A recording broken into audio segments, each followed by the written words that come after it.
বস বস বস। আর দেখ করিনা কাপুরের আর ছা হবে বলছে যে রে, এসব ফালতু খবর পাস কোথা থেকে? কেন?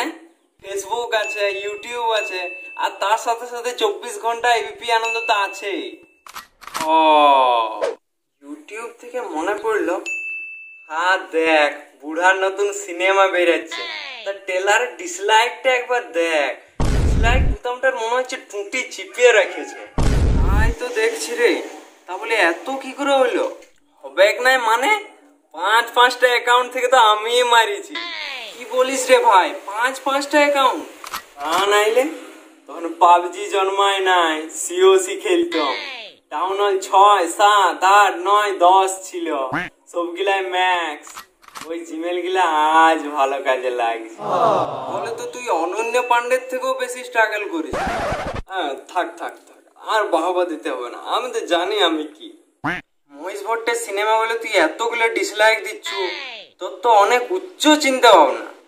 উচ্চ চিন্তা ভাবনা কিনা জানি না ভাই, কিন্তু সুশান্ত সিং রাজপুতের সিনেমাগুলো আমাকে ভালো লাগতো, আর ও অভিনয়ও দারুণ করতো।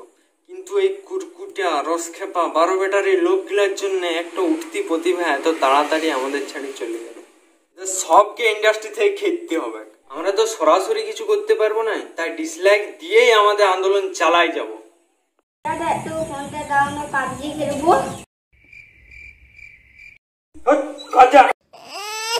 আচ্ছা তুই কি রাত আকেলি হে দেখেছু?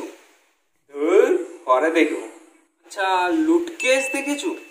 ওইসব ভালো লাগে নাই। তাহলে পরীক্ষা, সেইটা আবার কি? আচ্ছা 5টা ছাড়, একটা অ্যাকাউন্ট থেকেও তুই খুদা অফিসের ট্রেলারটা দেখেছু? এরকম নামে আদৌ কোনো সিনেমা বেরাচ্ছে?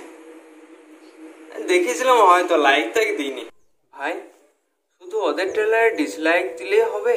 তো ভালো সিনেমা যে বেরোচ্ছে সেগুলোর কদরই যদি না করতে পারলাম আমরা, সেই অভিনেতাদের সম্মানই যদি না জানাতে পারলাম আমরা, তাহলে হয়তো এদের রাজত্ব বংশ পরম্পরায় যেমন চলছে চলতেই থাকবে, আর আমরা এক একটা করে সুশান্ত সিং রাজপুতকে হারাতেই থাকবো।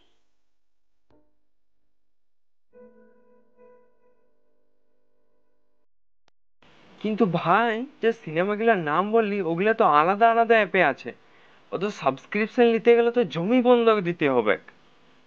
হুম, জমি কেন বন্ধক দিতে যাবি রে? টেলিগ্রাম অ্যাপটা ডাউনলোড করে আমাকে একদিন তালের বড়া খাওয়া, তাইলেই হবে।